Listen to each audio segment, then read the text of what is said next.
मी विनंती करतो प्रथमतः आपण प्रतिमा पूजन छत्रपती शिवाजी महाराजांच्या प्रतिमेला पूजन करून या कार्यक्रमाचा श्री गणेशा करूया। आदरणीय साहेबांच्या शुभ हस्ते छत्रपती शिवाजी महाराजांच्या प्रतिमेला पुष्प अर्पण केला जातोय। एकदा मोठ्याने आवाज येऊयात, छत्रपती शिवाजी महाराज की, धर्मवीर छत्रपती संभाजी महाराज की, महाराष्ट्र नवनिर्माण सेनेचा, महाराष्ट्र नवनिर्माण सेनेचा। महामानवांच्या प्रतिमेचं पूजन या ठिकाणी झालेलं आहे। धन्यवाद साहेब।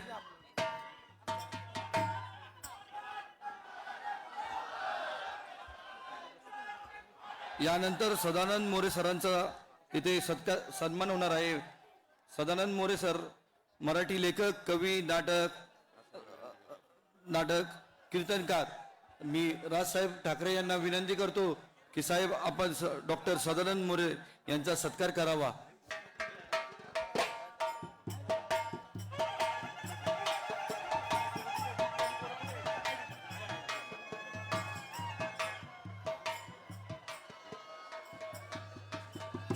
आदरणीय राजसाहेबांच्या शुभ हस्ते डॉक्टर सदानंद मोरे यांचा सन्मान होतोय। जोरदार टाळ्या वाजवून आपण त्यांचं या ठिकाणी स्वागत करूयात। आपल्या या अभिजात मराठी भाषेचा विचार तळागाळापर्यंत पोहोचवण्याचं काम आपल्या लेखणीच्या माध्यमातून, विचाराच्या माध्यमातून, प्रवचन, कीर्तन या माध्यमातून सहजपणे महाराष्ट्रात पोहोचण्याचं काम ज्यांच्या माध्यमातून सुरू आहे। जोरदार टाळ्या डॉक्टर आदरणीय सदानंद मोरे सर।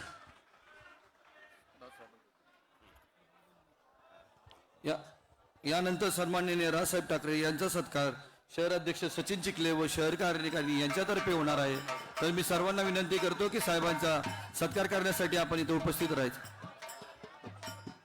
आणि पिंपरी चिंचवड शहराच्या वतीनं या 19व्या वर्धापन दिनी आदरणीय राजसाहेबांचा सन्मान या ठिकाणी होतोय। टाळ्या वाजल्या पाहिजेत, जोरदार विनंती राहील।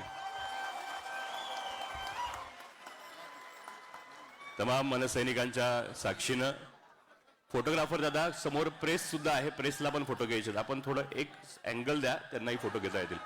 शहराच्या वतीनं आदरणीय साहेबांचा सन्मान होतोय। छत्रपती शिवाजी महाराजांची प्रतिमा आणि यात महाराजांनी वापरलेले शस्त्र हे देऊन महाराजांचा या ठिकाणी सन्मान केला जातो। यानंतर महाराष्ट्र आणि महाराष्ट्र राज्याचा नकाशा, त्यात असणारी विविधता ही देखील एक आकर्षक प्रेमदेव साहेबांचा सन्मान या ठिकाणी केला जातोय। पुन्हा एकदा आपण सर्वजण जोरदार टाळ्या वाजवून साहेबांचं स्वागत करूया। टाळ्या वाजवूया जरा जोरदार।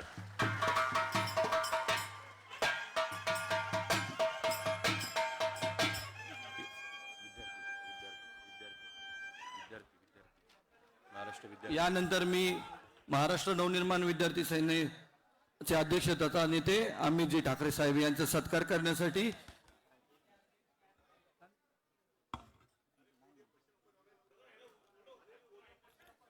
समासवी दोनच सत्कार होणार आहे। यानंतर मी शहर अध्यक्ष सचिन भाऊ चिखले यांना विनंती करतो की आपण प्रस्तावना करायची आहे। हा वर्धापन दिन सोहळा चिंचवडमध्ये व्हावा म्हणून सचिन भाऊंनी आग्रहाची भूमिका घेतलेली होती। तर सचिन भाऊंनी या आग्रहाची भूमिका घेतल्यानंतर साहेबांनी आपल्यावर जो विश्वास दाखवला त्याबद्दल साहेब आम्ही आपले मनस्वी आभारी आहोत। सचिन भाऊ चिखले यांना मी विनंती करतो की आपण प्रस्तावना करावी।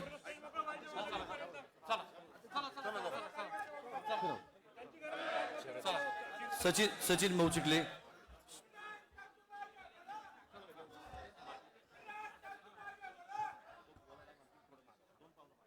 अधिक वेळ न घेता ज्यासाठी आपण सर्वांनी हा अट्टहास जुळवून आणलाय आदरणीय राजसाहेबांचे विचार, आपण सर्वजण जोरदार टाळ्या वाजवून साहेबांचा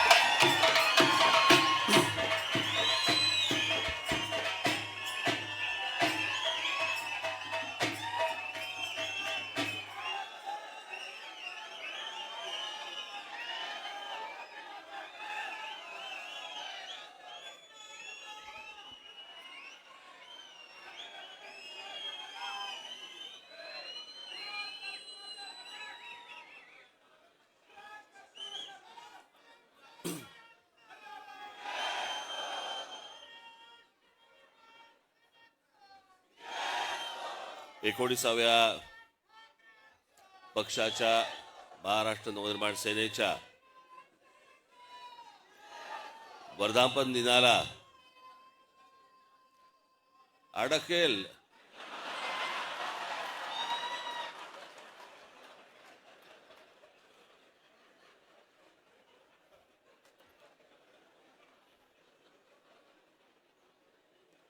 पाणी तर हा पाणी तर जरा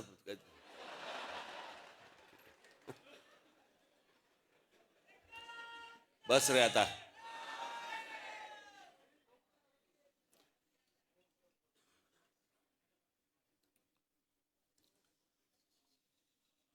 आत्ताच ज्यांचं भाषण आपण सर्वांनी ऐकलं ते आदरणीय डॉक्टर सदानंद मोरे सर आणि माझ्या जमलेल्या सर्व महाराष्ट्र नवनिर्माण सेनेच्या माझ्या सर्व सहकारी बांधवांनो आणि भगिनींनो,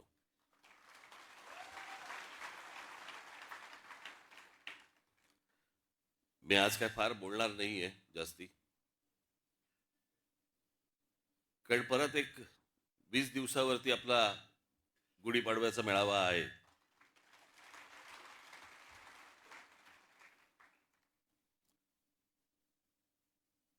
आता तिकडे जर समजा मी दांडपट्टाच फिरवणार असेल तर चाकूसुरे कशाला काढू आत्ता मी.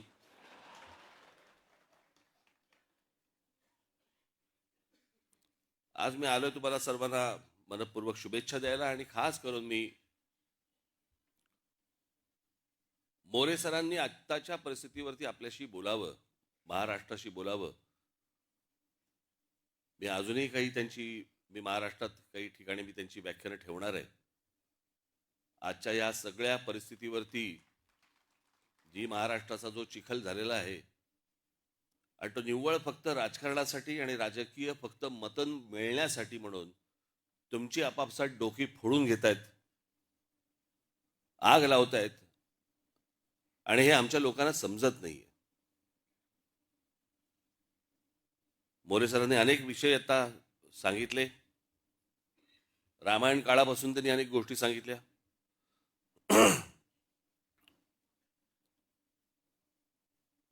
सर, एक छोटीशी गोष्ट सांगतो, काळ कसा बदलला.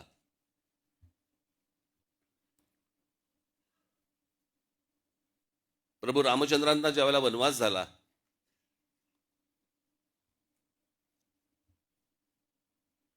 चौदा वर्षाचा झाला, तिथून ते निघाले. बरोबर लक्ष्मण सीतामाई सगळ्यांना घेऊन निघाले. मग दंडकारण्यात आले, नाशिकला आले. आपण मग अशी नाशिकचाही उल्लेख केलात की कोणीतरी हंटर बोलला होता ना, हंटर, तिला महाराष्ट्राची राजधानी करावी नाशिक. आजचं महाराष्ट्राचं राजकारण पाहता त्याला हंटरने फोडला असता. राजधानी नाही, आमची राजधानी, आमच्याकडे करा, आमच्याकडे करा. पण प्रभू रामचंद्र निघाले. मग ते दंडकारण्यानंतर पुढचं तुम्हाला सगळं माहिती आहे. 14 वर्ष.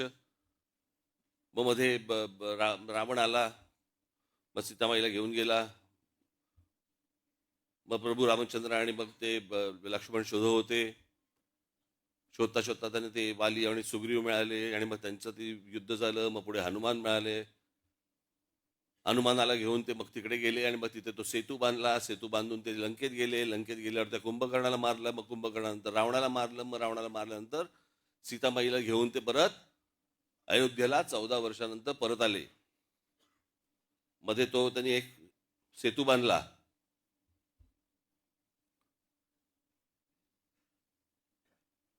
हे सगळं त्यांनी 14 वर्षात केलं. आणि बांद्रा वरळी सी लिंक हा आपण 14 वर्षात बांधला. कुठे अयोध्या, कुठे दंडकारण्य, कुठे गेले, तिथून लंकेत गेले, सेतू बितू बांधून गेले, तिथून परत आले. हे सगळं 14 वर्षात घडले. ही सगळे जे काही कामं सुरू आहेत, जेवढ्या काही गोष्टी सुरू आहेत ना, मी त्याचा सविस्तर बोलणार 30 तारखेला आपल्याशी.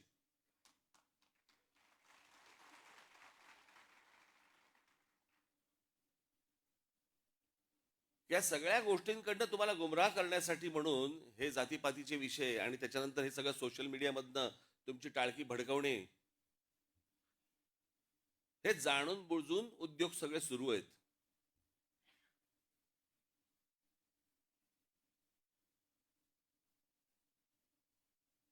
कालच महिला दिन झाला. तो काय आपण दरवर्षी महिला दिन म्हटल्यानंतर आपण 8 मार्चला आपण साजरा करतो. काल मला एकाने छान विनोद पाठवला एकाने. ते म्हणे 21 जून हा सर्वात मोठा दिवस म्हणून समजला जातो. बरोबर ना? ते साफ झूट आहे म्हणे. 21 जून सर्वात मोठा दिवस नाहीच आहे. महिला दिन हाच सर्वात मोठा दिवस आहे. कारण तो 8 मार्चला सुरू होतो आणि पुढल्या वर्षी 7 मार्चला संपतो.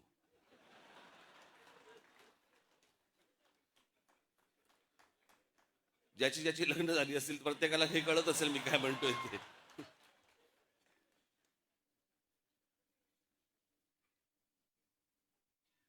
पण आपल्याकडे काय करतात, महिला दिन म्हटल्यानंतर सगळेजण भेटणार, महिला दिनाच्या शुभेच्छा. 2 पुरुष एकत्र आले तरी ते एकमेकांना देतात. अरे ह्याच्यात महिला कुठे आहे?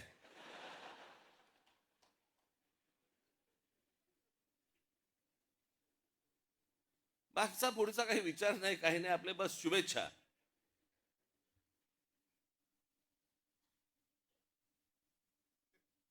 महिला दिनाच्या शुभेच्छा आपण देतोय, परंतु एका सर्वात मोठ्या महिलेचा विसर पडून देतोय आपण. त्या व्यक्तीला विसरतोय की खरं तर महिला दिन हा दिन खरं तर जिजाऊ साहेबांच्या नावाने हा खरं तर ओळखला गेला पाहिजे.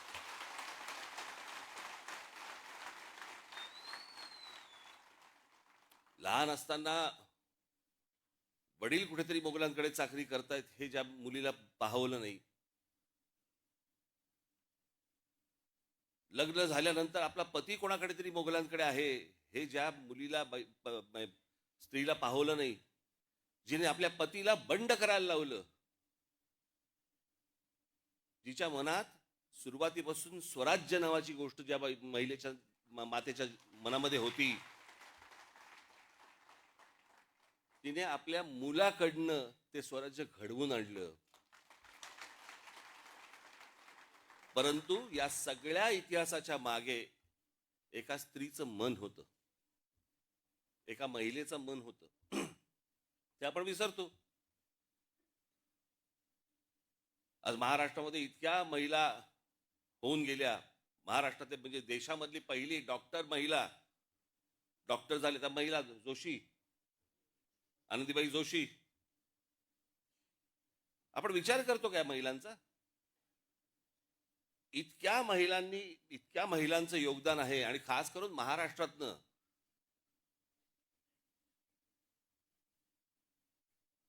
म्हणजे जर समजा तुम्ही सर्वात पुढारलेल्या जर स्त्रिया म्हणून जर समजा बघितल्यात, इतिहासामध्ये काढून बघा तुम्ही सर्वात पुढारलेल्या स्त्रिया, तुम्हाला सर्वात पुढारलेल्या स्त्रिया या महाराष्ट्रात मिळतील.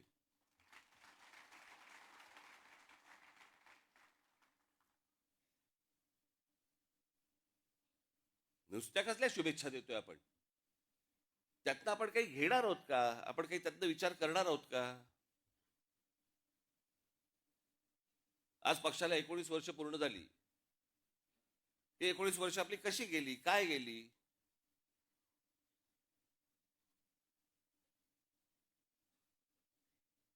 आज असंख्य पक्षांना मी जे बोलतोय त्याला दृष्ट न लागू, पण असंख्य पक्षांना हा प्रश्न पडलेला आहे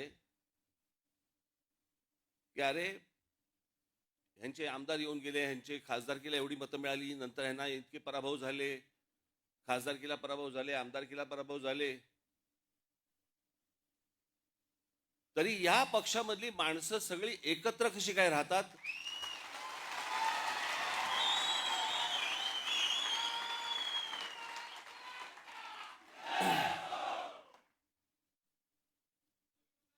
फेरीवाले तरी असतात आपले, कष्ट काम करत असतात, कष्टाने काम करत असतात, कष्ट घेत असतात. पण हे आत्ताचे जे राजकीय फेरीवाले आलेत ना,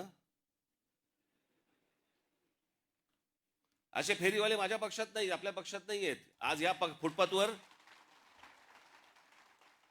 तिकडनं कोणी डोळा मारला की त्या फुटपाथवर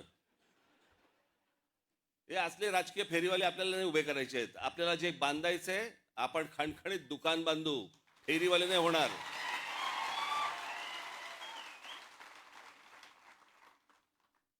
पण या सगळ्या गोष्टींसाठी म्हणून एक पक्ष, संघटना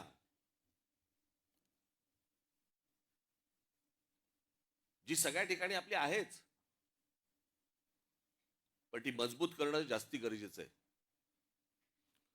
खालपर्यंत माझा जो गटाध्यक्ष आहे,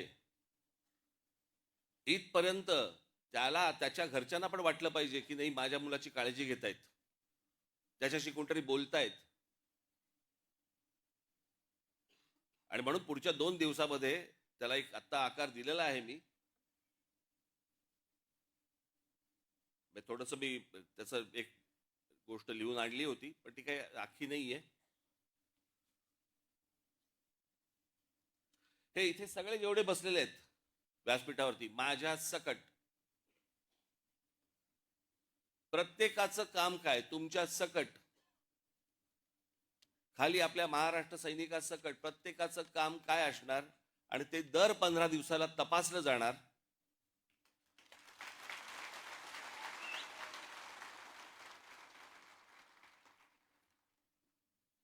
जर महिन्यात 1.5 महिन्यामध्ये असं जाणवलं, कारण त्याची यंत्रणाच मी पूर्ण लावतोय वरपासून खालपर्यंत, जर जाणवलं मला की हा पदाधिकारी तो कोणी का असेना,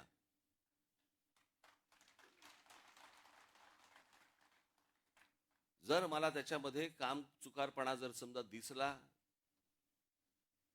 कळलं का, तर मी त्याला पदावरती ठेवणार नाही. आत्ता सांगून ठेवतो तुम्हाला मी. त्याच्यानंतर ज्या फुटपाथवर जायचं असेल त्या फुटपाथवर जाऊन बसावं त्यांनी.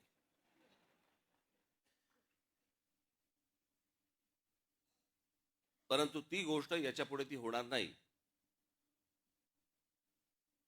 मी काल मला सांगितलं कोणीतरी, त्या दिवशी एक मेळावा बैठक लावली होती मुंबईला, आणि काही मुंबईचे शाखाध्यक्ष आणि काही उपविभागाध्यक्ष आणि विभागाध्यक्ष काही हे हजर झाले नाहीत.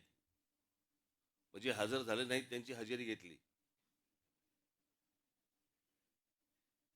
आणि मग प्रत्येकाला विचारलं,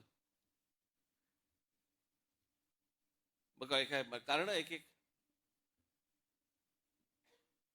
घरचे हे आजारी होते, ते होतं ते होतं काहीतरी. बघ, त्यातल्या 5-6 जणांनी सांगितलं, साहेब कुंभला गेलो होतो. म्हटलं, गधड्यानो करता कशाला पाप.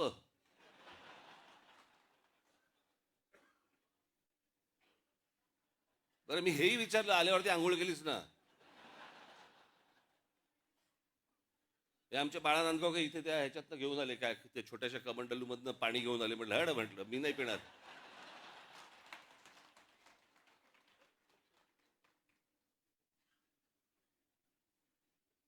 अहो मला सांगा, आता तो सोशल मीडिया आल्या, पूर्वीच्या काळात ठीक होतं. मी त्या सोशल मीडियावरती बघतोय, माणसं तिथे आलेल्या बाया बिया घासतायत, आणि बाळा नांदगावकर साहेब गंगेचं पाणी कोण पिईल ते पाणी. चला, आत्ताच करोना गेलाय, कोणाला त्याच्याशी काही देणं घेणं नाही. 2 वर्ष झाले तोंडाला फडकी बांधून फिरले, आणि तिकडे जाऊन जाऊन आंघोळ करतायत.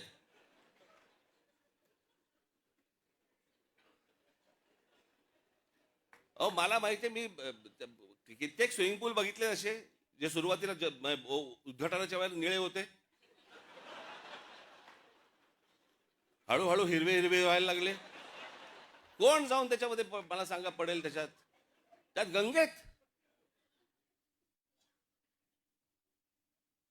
ह्यानं तिथे काहीतरी केलं, ते मी इथे पितोय.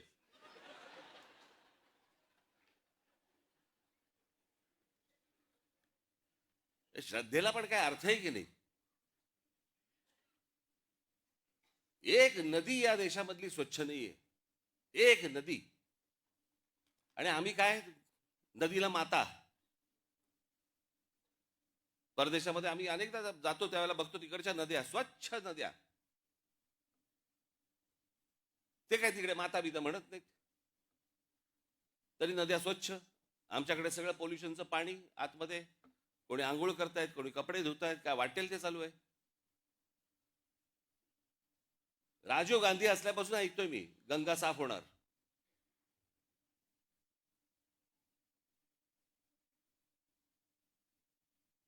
मग मध्ये राज कपूरांनी चित्रपट पण काढला, लोकांना वाटली झाली गंगा साफ, त्याच्यात वेगळीच गंगा. लोक म्हणाले अशी जर गंगा साफ असेल तर आम्ही पण आंघोळ करायला तयार आहोत. अजून पण गंगा काय साफ व्हायला तयार नाही.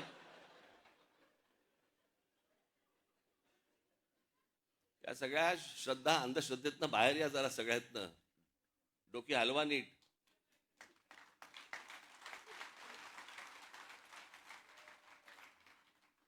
तर ह्या सगळ्या गोष्टी तुमच्याशी आता 12 तारखेला मी प्रत्येकाच्या जबाबदाऱ्या प्रत्येकाकडे दिल्या जातील.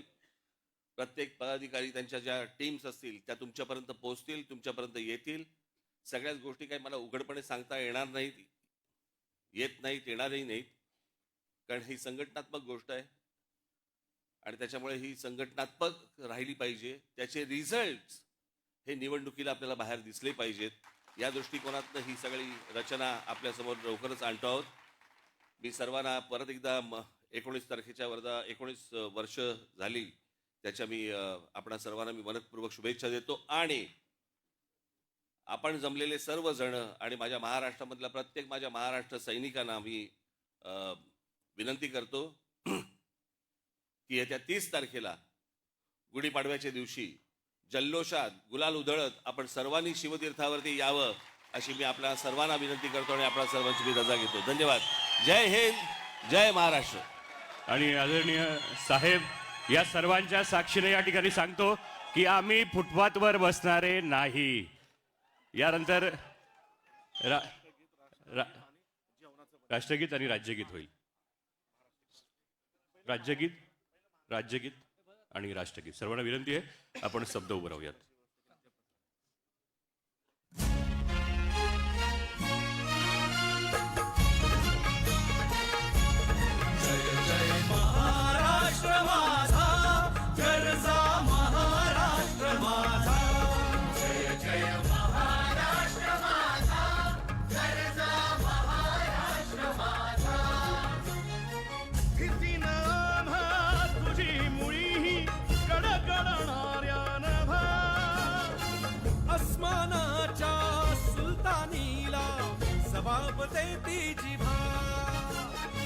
सह्याद्रीचा सिंह गर्जतो शिवशंभू राजा. दरी दरीतून नाद गुंजला महाराष्ट्र माझा. जय महाराष्ट्र माझा, गर्जा महाराष्ट्र माझा. काळ्या छातीवरी कोरली अभिमानाची लेणी.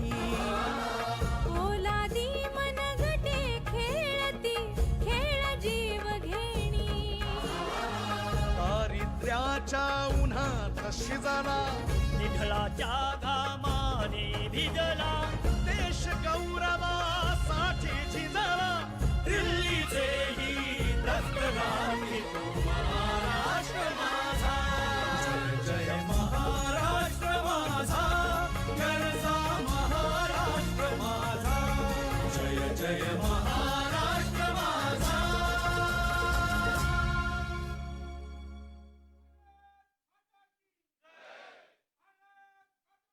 यानंतर राष्ट्रगीत.